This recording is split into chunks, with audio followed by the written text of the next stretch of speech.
Hello everyone, we are here on Tinu village. This is a Tibetan village around 300 years old according to the villagers. We came to know about this place and we was staying somewhere up in the hotel, and from there we looked this village. This is amazingly beautiful, very peaceful, and from the time we came we didn't see even a single car moving in this village, and having a beautiful river next to it.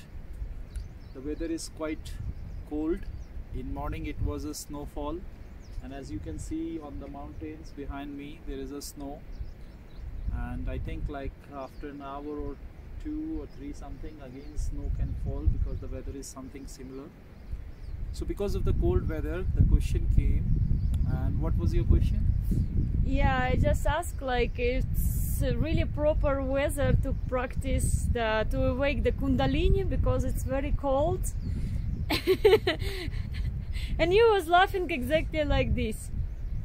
Can you explain about why there is so many topics about it, so many books, so many people chasing, but what is the reason for? I can be happy, less cold, less what? See, whenever somebody is unhappy, he wants to find something which can bring some more happiness to him. From the beginning of the humanity, the human has one desire to somehow become immortal or somehow become a superhuman. The myth of Kundalini is very popular in the world, but the reality of Kundalini is totally different. Basically, first understand what most of the mentors say about the Kundalini. Kundalini is an energy. It is a reserve energy in your body stored in the Swadhisthana chakra, or let's say it is stored between the navel and your anus, somewhere behind your genitals. So when it is stored over there, but it is not exactly living there, it has been living in the place of Mooladhara. This is like a kind of general understanding about Kundalini, that whenever it rises, it wakes up from Swadhisthana and then you start to feel it to another chakras up to your Shastrara. But I will raise some factors here. First thing is, according to my experience of more than 35 years of between the spiritual people, those who are practicing different kinds of practices, I haven't met even a single person who is living in this world other than the remote Himalayas whose Kundalini is awakened. This is the first thing. Second thing is, nowadays every second mentor is giving assurance that he can rise your Kundalini. But when you live their personal life, when you look at their personal life, they themselves are in depression.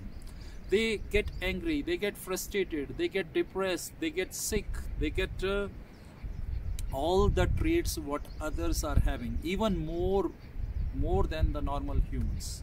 They are sick. If Kundalini is really existing in the body, and if it really is rising, then something should change. It should not be just by your words that my Kundalini has risen and that's why I am a superhuman. No. First thing I tell you, if somebody's Kundalini is properly raised, he or she will never get sick in this world. Never get physically sick. Understand one thing. Never get physically sick. Their body need maximum 0-degree temperature. So this is like, if it is below 0 they can survive easily. Above 0 they will feel more hot because it is not a sort of normal energy. It is like, and third thing is, they will stop to eat normal food. Why? Because when Kundalini energy is rising, any single thing which you will eat, it will blast inside your, like you take a piece of rice and you put inside your mouth, and this piece of rice goes inside and your Kundalini energy is so active, it will blast it and it will release a tremendous amount of energy. A piece of rice is having that much energy which you require to survive for 7 days. If Kundalini is raised, this will be like the thing. Third thing is, Nothing can make you super angry, or nothing can make you depressed, nothing can make you low. You will not be tired because everything is not according to you, or you will not be depressed because of this. You will not get irritated from this world. You have lot other things to do and understand. So first, I don't believe that the Kundalini is existing. Second thing, I do not believe that it is possible to rise. Most of the things, most of the theories which are said about it, they are just theories. They are not being proven, and there is nobody practically existing by whom you can prove these theories. There is nobody. Okay, the last yogi born on the earth who was in the public was Swami Ram, and he also never claimed that his Kundalini is rising up. And I don't know about these people who are giving you certificates and they themselves are sick. I'm sorry, I have no idea about them. So according to me, don't go into the myth of the Kundalini. Try to focus, try to understand your life. You can become superhuman only and only if you go deep down into yourself and live alone. Understand one more thing. If your root chakra is open, if you are having sex, and if your sexual energy is working in your body and sex is going out, the Kundalini energy, whenever it will rise, it will just release through your sex. It will not rise up. So your body can get paralyzed. I have 3 people right now with whom I'm working. One is from Saharanpur, one is from Dehradun, one is from South India. And these 3 people are those people who has gone through the Kundalini practices with the guidance of different masters, and their body is paralyzed now. One of them is just 24 years old boy, fully healthy, absolutely normal, but body got paralyzed because body was not ready. If you want to go for such practices, you have to renounce the world. I am saying again and again and again, if you want to go into the seriously deep into some practices, you have to renounce the world. You have to close your sexual chakra. You have to become celibate, and then only you can go on physical strong practices. Otherwise, it will just turn into a tragedy or a trauma. Okay, so what else you want to know about Kundalini? But why it's kind of different energy? You just said like it's different energy. So what is the reason to awake this energy if it's not helping you in material life? See, in which way it's helping you? When this Kundalini energy is actually reserve energy, it is being kept in the body when you really need it. It happens instantly, but it is just used like a jerks. It is available in the body for advanced movement. Like suppose you are stuck into some cold weather, and suddenly your body is almost about to die, and in this moment, if this energy is released, you will be saved. But this will not be released like awaken. It just will come. It is like a reserve, like your body is getting weak, your body energy is getting weak. It will just suck some energy from there, and it will help you to survive. This is the reason for it to have in the body. What yogis discovered, that when you rise the Kundalini, you can survive without food. When you rise the Kundalini, you can survive without having some clothes and all. You can make your body as like a super body.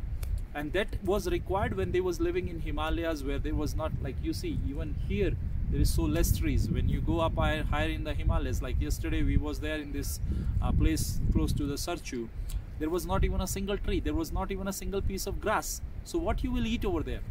In such climates, this will help you to stay and maintain your body healthily and keep on in your practice. And once this energy enters into your Sahasrara, it will explode. And it will explode, you will leave this body and go into the cosmos. So it is a process of leaving the body. It is used for transforming this body from human body to the godliness. That was the purpose of this energy. Not it is like getting a certificate and putting on your drawing room wall.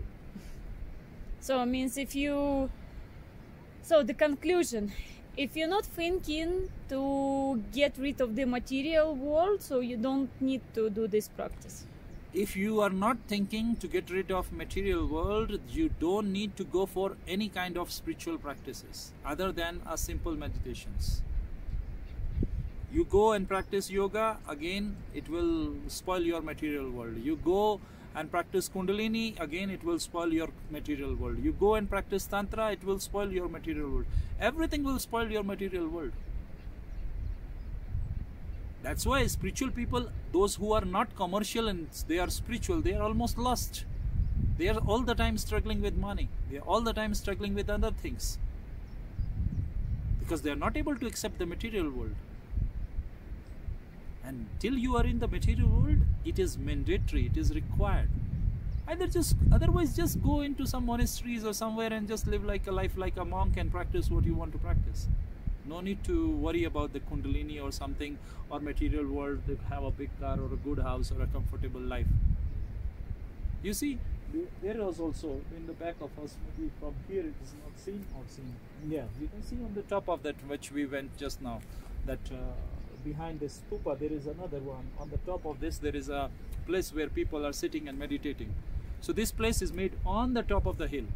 Why they make the meditating place on the top of the hill? Because this place, you go, there is all the time threat to life. Spirituality need a threat to life. If you are all the time into your comfort zone, you are going to a ashram where everything is comfortable, it is not opening something serious practices. Middle way does not mean like you sit in your couch and become a meditator. That is not a purpose of middle way. Middle way is just be here, be right, be now.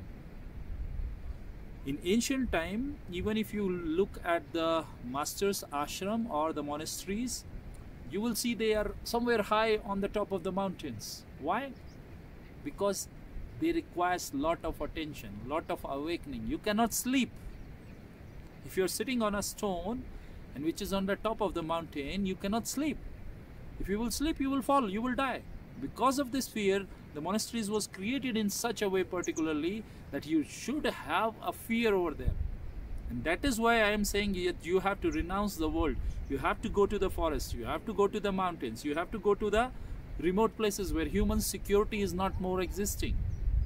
When every time, anytime a human animal can come and eat you, where anytime some snow can fall and you can die because of the cold. You have to come to these insecurities to have some serious practice or serious experience. If you want to play this kindergarten spirituality, of course you can play. I have no objections with it. It's your choice. But don't fool yourself for a long time. Say yourself that I'm playing kindergarten spirituality. Okay? So thank you. I hope that, and if you will still have questions regarding this, you can send to me. I will answer it in the next videos. Okay? Regarding Kundalini. Namaste. Thank you.